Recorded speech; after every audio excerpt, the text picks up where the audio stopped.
அஸ்ஸலாமு அலைக்கும் வரஹ்மத்துல்லாஹி வரகாத்துஹுமா. அல்ஹம்துலில்லாஹ், அல்லாஹுடைய கிருபை கொண்டு நேற்று நம்ம இது வரைக்கும் பார்த்தோம் இல்லையா? சரிங்களா? இன்னைக்கு நம்ம என்ன பார்க்க போறோம்? இங்கதான் பார்க்க போறோம். சரிங்களா?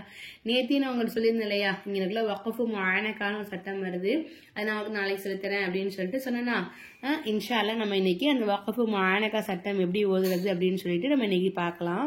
அதோட நம்ம இன்னைக்கு இன்ஷா அல்லாஹ் எப்படி குர்ஆன் ஓதுறதுன்னு சொல்லித்தரேன். உங்களுக்கு இந்த ஆயத்தை எப்படி ஓதுறது அப்படின்னு சொல்லித்தரேன் இன்ஷா அல்லாஹ். சரிங்களாமா?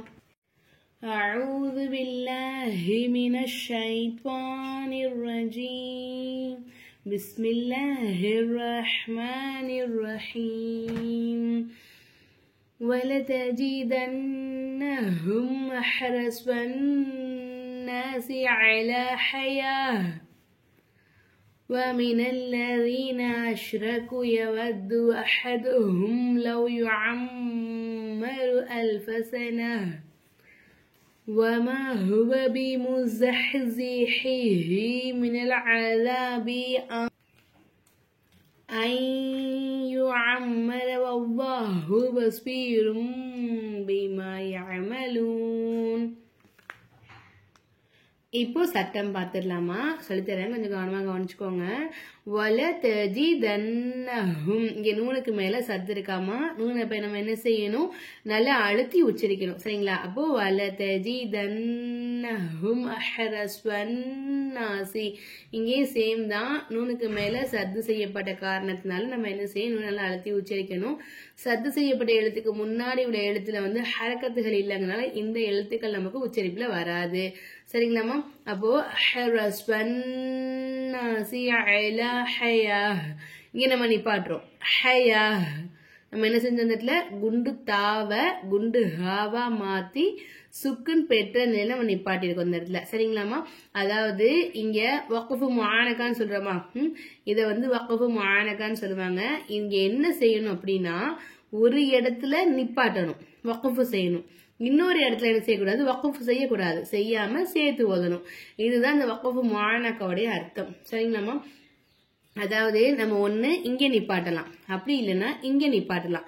ரெண்டு இடத்துலயுமே நம்ம நிப்பாட்டி ஓதக்கூடாது. சரிங்களா? எப்படி ஓதலாம்னாக்கா,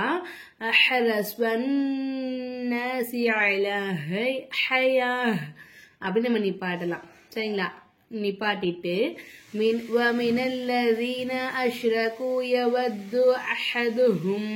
அப்படின்னு ஓதலாம். சரிங்களாமா?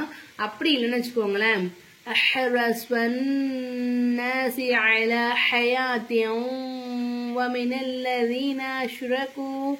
இப்படின்னு நம்ம நிப்பாட்டிட்டு அடுத்த வார்த்தைய அப்படின்னு ஓதலாம். சரிங்களாமா? ஒண்ணு இந்த அக்கணமா இருக்கு இல்லையா, இங்க நிப்பாட்டணும், இங்க சேர்த்து ஓதணும். அப்படி இல்லைன்னா இங்க சேர்த்து ஓதி இங்க நிப்பாட்டிக்கலாம். ஏதாவது ஒரு இடத்துல வக்ஃபு செஞ்சும் ஒரு இடத்துல சேர்த்தும் ஓதணும். இதுதான் வக்ஃபு முஆனக்காவுடைய சட்டம். சரிங்களாமா? அடுத்ததா யவது அஹதுஹும், இங்க நமக்கு வந்து இல்ஹாரி சபவி சட்டம் வருது. லவ் யுஅம்மரு, மீமுக்கு மேல சத்து இருந்தா நம்ம என்ன செய்யணுமா? வெரி குட், மாஷா அல்லா. மீமுக்கு மேல சத்து இருந்துச்சாக்கா நல்லா நம்ம அதை அழுத்தி உச்சரிக்கணும். சத்து செய்யப்பட்ட மீமையும் சத்து செய்யப்பட்ட நூனையும் நல்லா நம்ம அழுத்தி உச்சரிக்கணும். அதுதான் மீமுக்கும் நூனுக்குமான சட்டம். சத்து செய்யப்பட்ட மீமுக்கும் சத்து செய்யப்பட்ட நூனுக்கும் உண்டான சட்டம். அல்ஃபசன, நிப்பாட்டும் போது இந்த குண்டு தாவ குண்டு ஹாவா மாத்தி சுக்குன் வச்ச நிலையில நம்ம நிப்பாட்டிக்கணும். சரிங்களாமா? வமா ஹுவ பிமுஸஹ்ஸிஹி மினல் அஸாப், இங்க ஒன்னும் பெரிய அளவு சட்டம் இல்லை. இங்க வந்து சுக்குன் செய்யப்பட்ட எழுத்துக்கு முன்னாடி உள்ள எழுத்துல ஹரக்கத் இல்லாதனால இந்த அலிஃப் நமக்கு உச்சரிப்புல வராது. அடுத்ததா இங்க நூனை செகண்ட் இருக்காமா, சுக்குன் பெற்ற நூன் இருக்குது. அடுத்ததா பின்னாடி யா வந்திருக்கா. நம்ம முன்னாடி நம்ம பார்த்தோம் சுக்குன் பெற்ற நூன் பார்த்தோமா, சுக்குன் பெற்ற நூனுக்கு அடுத்ததா யா வந்துச்சுன்னா யா நமக்கு இதகாம் பெல்குன்னாவுடைய எழுத்து. அப்ப நம்ம என்ன செய்யணும்? ஒரு எழுத்தை இன்னொரு எழுத்தோட ஜாயின் பண்ணி குன்னா செஞ்சு ஓதணும். அதே சமயத்துல சத்து செய்யப்பட்ட எழுத்துக்கு முன்னாடி உள்ள எழுத்துல சுக்குன் வந்துச்சுனாக்கா அந்த எழுத்து நமக்கு உச்சரிப்புல வராது. அப்ப நமக்கு வந்து சுக்குன் பெற்ற நூன் உச்சரிப்புல வராதுமா. அதுக்கு முன்னாடி இருந்துச்சு அலிஃப். அப்ப அலிஃப் என்ன செய்யணும்? யாழ கொண்டாந்து ஜாயின் பண்ணும். அப்படின்னு நம்ம நிப்பாட்டிக்கலாம். நிப்பாட்டும் போது ராக்கு மேலோட ஜபரை எடுத்துட்டு சுக்குன் வச்ச நிலையில நம்ம நிப்பாட்டிக்கிறோம் இந்த இடத்துல. சரிங்களாமா? அடுத்ததா வல்லாஹு பஸ்வீரும் பிமா யஅமலூன். வல்லாஹு அல்லாஹ்ங்கிற வார்த்தைக்கு முன்னாடி எழுத்துக்கு வந்து ஜபர் வச்சனால நம்ம என்ன செய்யணும், அல்லாஹ்ங்கிற வார்த்தையை நல்ல வாய் நிறைய காத்து வச்சு நம்ம உச்சரிக்கணும். சரிங்களாமா? அப்போ வல்லாஹு பஸ்வீரும் தன்வீனுடைய குறியீடுக்காரர் தான் பா வந்தனால பா இக்லாவுடைய எழுத்து. அப்ப நம்ம என்ன செய்யணும், தன்வீனை வந்து நம்ம மீமா மாத்தி உச்சரிக்கணும். பஸ்வீருன் அப்படின்னு சொல்லாம பஸ்வீரும் பிமா யஅமலூன் அப்படின்னு நம்ம ஓதி முடிக்கணும். அடுத்ததான் قل من كان عدوا لجبريل فإنه نزله على قلبك بإذن الله مصدقا لما بين يديه وهدى وبشرى للمؤمنين.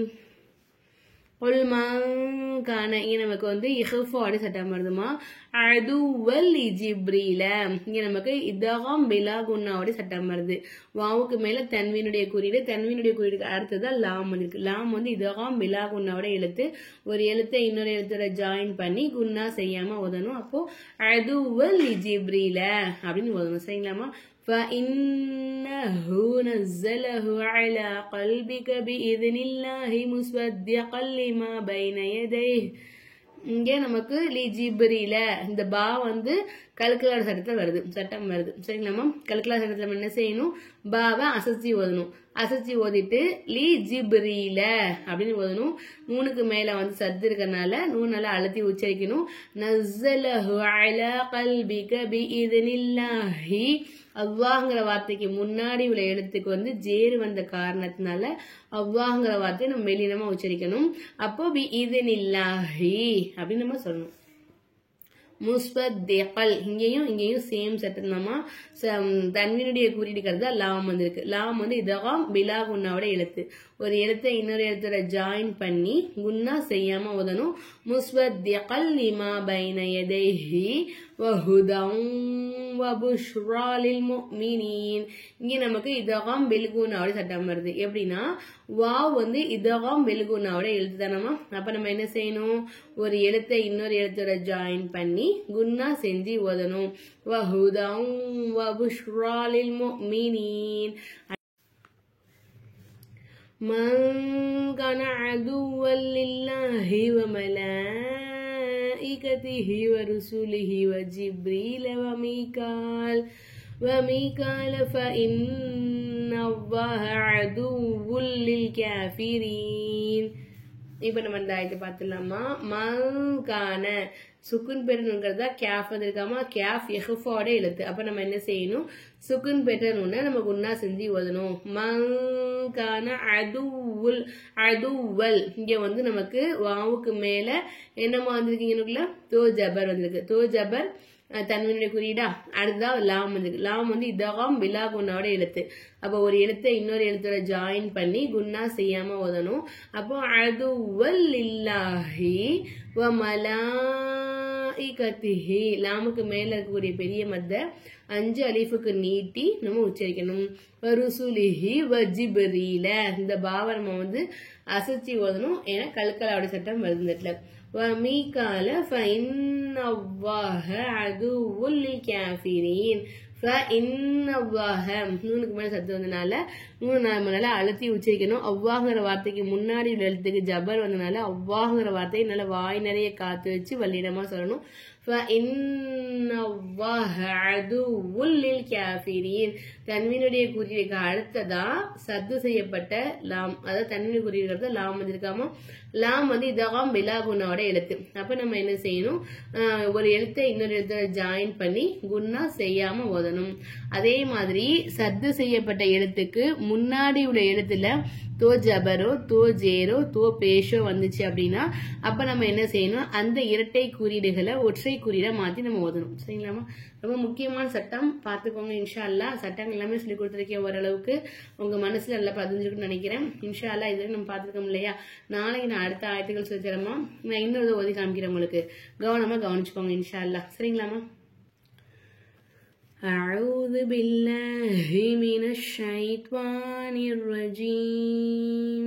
بسم الله الرحمن الرحيم ولتجدنهم أحرص الناس على حياة ومن الذين أشركوا يود أحدهم لو يعمر 1000 سنة وما هو بمزحزحه من العذاب أن يعمر والله بصير بما يعملون قل من كان عدوا لجبريل فإنه نزله على قلبك بإذن الله مصدقا لما بين يديه وهدى وبشرى للمؤمنين من كان عدوا لله وملائكته ورسله وجبريل وميكال فإن الله عدو للكافرين இன்ஷால்லா இது வரைக்கும் பார்த்துட்டு வாங்கம்மா. நம்ம நாளைக்கு அடுத்த ஆயத்துக்கள் சொல்லி தரலாம் இன்ஷால்லா. சரிங்களா? இன்னைக்கு வந்து 1ஆம் தேதி ஆயிடுச்சு இல்லையா? அட்மிஷன் முடிஞ்சிருச்சு அல்ஹம்துலில்லாஹ். ஆன்லைன் கிளாஸ்க்கு வந்து நம்ம அட்மிஷன் போட்டுட்டு இருந்தோம். 6th பேட்சுக்கான அட்மிஷன் நேற்றோடய முடிஞ்சிருச்சு. சரிங்களா? இன்னிலேருந்து நம்ம 7th பேட்சுக்கான அட்மிஷன் எடுக்க போகிறோம். விருப்பம் இருக்கிறவங்க ஜாயின் பண்ணிக்கோங்க. மேலே தெரியுற வாட்ஸ்அப் நம்பருக்கு மெசேஜ் பண்ணுங்கள். 7th பேட்சுக்கான அட்மிஷன் நம்ம போட ஸ்டார்ட் பண்ண போகிறோம் இன்னிலேருந்து இன்ஷால்லா. அடுத்த மாதம் 1ஆம் தேதி இன்ஷால்லா கிளாஸ் ஸ்டார்ட் பண்ணுவோம். சரிங்களாம்மா? இன்னைக்கு நமக்கு வந்து மார்ச் 1ஆம் தேதியா? இனிமேல் வந்து மார்ச்க்கு அடுத்தது என்னது? ஏப்ரல் மாதம் 1ஆம் தேதி கிளாஸ் ஸ்டார்ட் பண்ணுவோம் இன்ஷால்லா. பார்த்துட்டு வாங்க. நம்ம நாளைக்கு இன்ஷால்லா அடுத்த ஆயத்து சொல்லித்தரேன். அஸ்ஸலாமு அலைக்கும் வரஹ்மத்துல்லாஹி வபரகாத்துஹு.